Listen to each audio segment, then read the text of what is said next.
लक्ष द्या पहिले इकडे. Good morning student. कक्षा 7वीं विषय हिंदी. छठवां पाठ था हमारा और उस पाठ के पीछे में जो स्वाध्याय दिया गया है कल आपको, उसमें कुछ व्याकरण और भाषा ज्ञान दिया गया है. उसमें हमने कल देखा था सर्वनाम. सर्वनाम के जो 4 प्रकार है उनमें से कल आपको बताया गया था. सबसे पहला था पुरुषवाचक सर्वनाम. किसे कहते हैं? बोलने वाले, सुनने वाले तथा जिसके विषय में बात की जाए उसके नाम के बदले आने वाले सर्वनाम को पुरुषवाचक सर्वनाम कहते हैं. ठीक है. इसका एक उदाहरण यहाँ पे दिया गया है पुरुषवाचक सर्वनाम का. मैं प्रतिदिन प्रातः टहलता हूँ. दूसरा उदाहरण है तुम कल कहाँ थे. और तीसरा उदाहरण है वह मेरा मित्र है. लेकिन पुरुषवाचक सर्वनाम की व्याख्या क्या है कि बोलने वाले, सुनने वाले तथा उसके विषय में बात की जाए उसके नाम के बदले आने वाले सर्वनाम को क्या कहते हैं हम?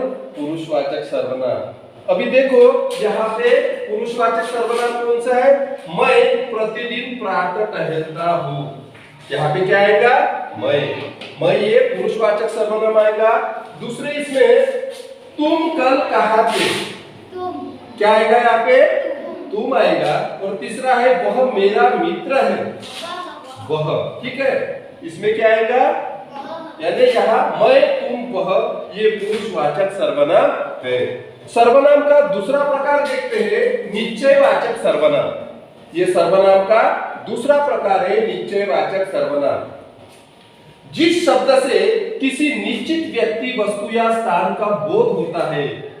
हम जब पढ़ते हैं तो पढ़ते समय हमें ये बातें ध्यान में आती है कि जिस शब्द से किसी, पढ़ते पढ़ते किसी निश्चित व्यक्ति, वस्तु या स्थान का बोध होता है उसे हम क्या कहते हैं? निश्चयवाचक सर्वनाम. अभी कुछ उदाहरण आपको दिए गए हैं.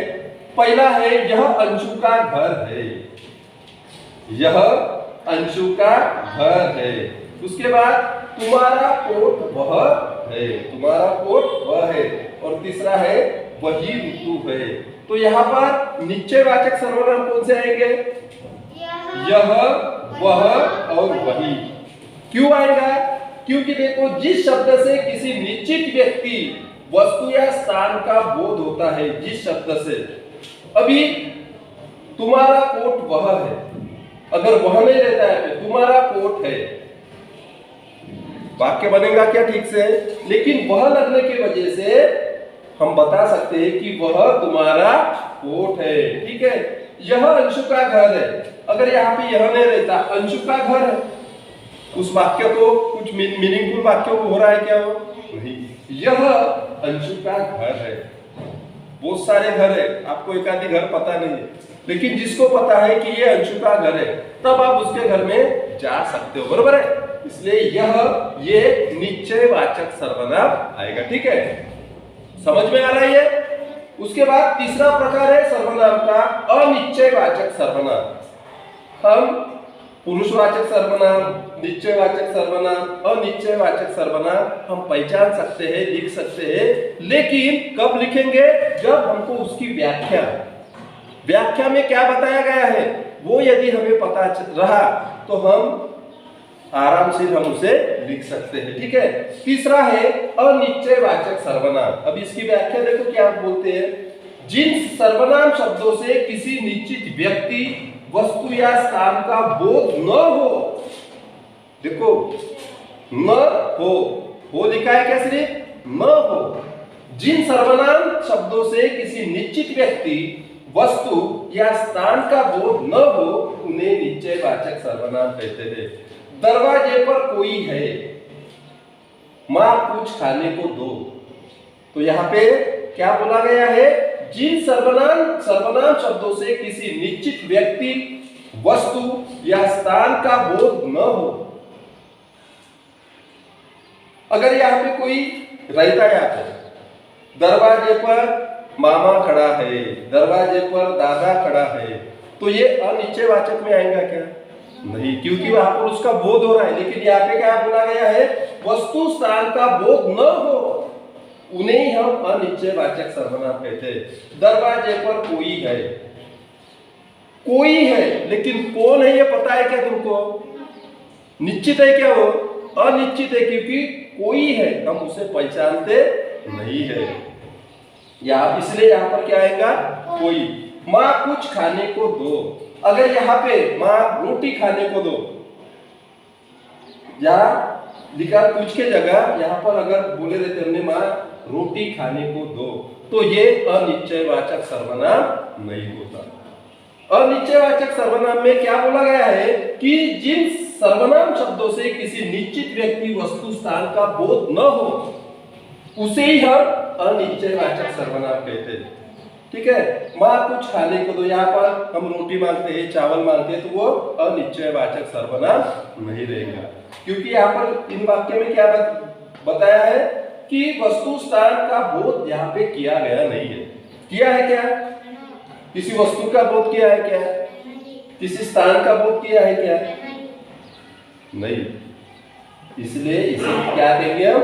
अनिश्चयवाचक सर्वनाम। सर्वनाम का चौथा प्रकार है प्रश्नवाचक सर्वनाम। चौथा प्रकार है प्रश्नवाचक।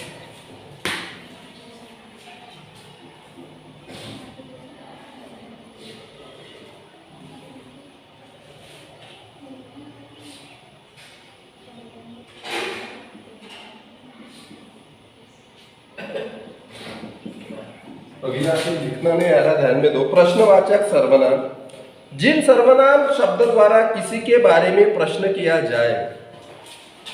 प्रश्नवाचक सर्वनाम में क्या बोला गया है कि जिन सर्वनाम शब्द द्वारा किसी के बारे में प्रश्न किया जाए, उसे प्रश्नवाचक सर्वनाम कहते हैं। एक उदाहरण दिया गया है, वहां कौन है? प्रवीण क्या कर रहा है? कांच किसने तोड़ी? यहां पे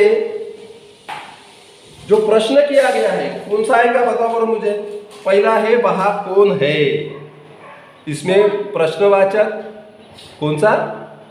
बरोबर बताया आपने, कौन। वेरी गुड, कौन ये प्रश्नवाचक सर्वनाम है। ठीक है, दूसरा है प्रवीण क्या कर रहा है? प्रवीण